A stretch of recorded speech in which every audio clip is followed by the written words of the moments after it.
Is it true that we've kind of learned to do life mildly bored with Jesus? We sprinkle a little Jesus on our crowded lives. Could I suggest that the biggest problem in the church today is not lawlessness, it's awelessness. We're not bad, we're just bored. Church, when our eyes are full of Jesus, our hearts are full of courage. Focus on His nearness. Focus on the completeness of His victory. And one more thing we see in Revelation, that we should focus on His unrivaled greatness. Now, I believe the church should always remember the earthly humiliation of Jesus. No other faith has a God like our God who would become a man, who would suffer and live like a servant. Every week at our church, we take bread and we take a cup and we remember the humiliation. We remember how far Jesus descended and stooped to redeem us. But we must also remember, and we must revel in the heavenly exaltation of Jesus. We must never lose sight of His unequaled magnificence. Can I just step on all of our toes a little bit?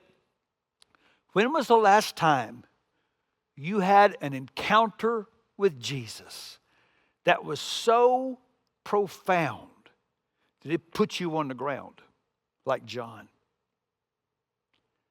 Or is it true that we've kind of learned to do life mildly bored with Jesus? We sprinkle a little Jesus on our crowded lives. Could I suggest that the biggest problem in the church today is not lawlessness, it's awelessness. We're not bad, we're just bored. We are losing our capacity to be overwhelmed by the spectacularness of Jesus. And when our vision of Jesus' greatness wanes, so does our courage. I'm contending that the church is always in need of the revelation of Jesus Christ. So let me show you one last appearance of Jesus. John sees into the heavens, and there's a scroll. And that scroll contains the mysteries about the future and whether or not evil is ever going to be overthrown. And no one can open it. And John begins to weep. But then he says, in chapter 5, I saw a lamb, looking as if he had been slain, standing at the center of the throne, encircled by the 4 living creatures and the elders. And he went and he took the scroll from the right hand of him who sat on the throne. And look what happens when he took that scroll. They sang a new song, saying, you are worthy to take the scroll and to open its seals, because you were slain, and with your blood you purchased for God persons from every tribe and language and people and nation. You have made them to be a kingdom of priests to serve our God, and they'll reign on the earth. And then I looked and I heard the voice of many angels, numbering thousands upon thousands, and 10,000s times 10,000s. They encircled the throne and the living creatures and the elders. And in a loud voice they were saying, worthy is the Lamb who was slain to receive power and wealth and wisdom and strength and honor and glory and praise. And then I heard every creature in heaven and on earth and under the earth and on the sea and all that is in them saying, to Him who sits on the throne and to the Lamb be praise and honor and glory and power forever and ever. Church, we must retain the vision of the absolute authority of Christ and the absolute futility of all attempts to oppose or depose Him.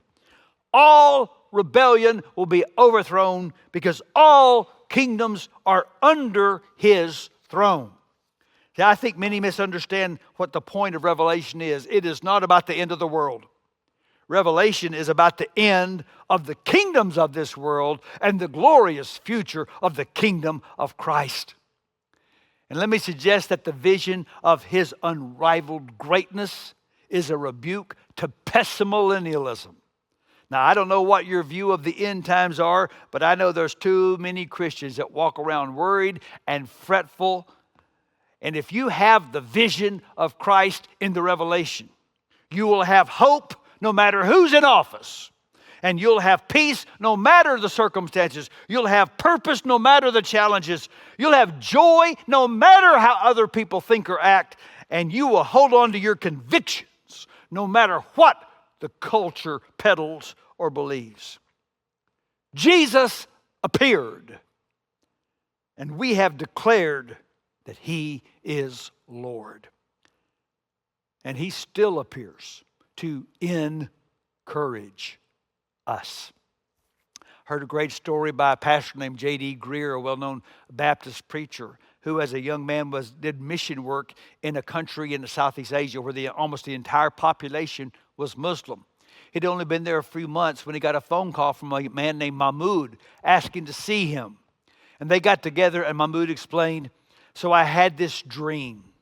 And in this dream, I'm in this field, and I cannot get out of this field, and I don't know what to do. And I hear someone call my name, and I turn, and he's dressed in white, and I can't see his face because it's shining like the sun. And he offers me a book and tells me to read it. But I said, no, I don't want to have anything to do with Christianity. But I woke up disturbed. Have I rejected a prophet? And the next night I had the same dream. And I again said no. But then I had the dream again. And this time I took the book. And now I'm talking to you because I've told you understand the Christian faith and you could interpret my dream. And J.D. Greer said, I'm sorry, I don't believe in dreams and visions. They ceased with the apostles. No, he did not say that. What he said was, the man you saw is Jesus of Nazareth. And the book he gave you is his gospel. And they walked through the gospel. And at the end, Mahmoud said, I am ready to follow this Jesus. And J.D. Greer said, now, Mahmoud, do you understand what this could mean? You might lose your family. You might lose your job. You might lose your life. And he said, I'll never forget what Mahmoud said. He said, J.D., Jesus has appeared to me. I must follow him. And I'm ready for whatever it costs. I've said before, the book of Revelation has 3 points. Jesus wins. You have to choose a team. Don't be stupid. Right now, the dragon still roars and the curse still exists.